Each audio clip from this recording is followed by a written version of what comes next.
کیا عقیقے میں کٹا ذبح کر سکتے ہیں؟ اظہار الحق بھائی کا سوال ہے۔ نہیں بھائی جان، نہ بیل ذبح کر سکتے ہیں، نہ گائے ذبح کر سکتے ہیں، نہ اونٹ ذبح کر سکتے ہیں، نہ کٹا اور بھینس ذبح کر سکتے ہیں۔ عقیقہ بڑے جانور کا ہوتا ہی نہیں۔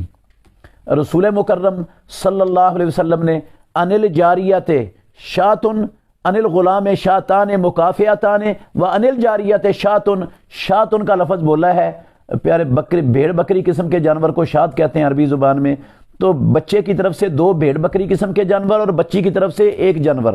پیارے پیغمبر نے حسن و حسین رضی اللہ عنہما کے عقیقے مینڈوں کے ساتھ کیے تھے، بھیڑ بکری قسم کے جانوروں سے۔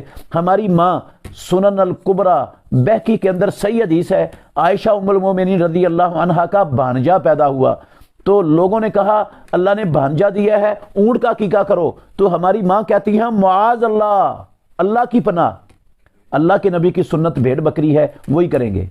تو اگر یہ بڑے جانور کا عقیقہ جائز ہوتا تو وہ معاذ اللہ کیوں کہتے، اللہ کی پناہ کیوں مانگتی ام المومنین عائشہ صدیقہ رضی اللہ عنہا؟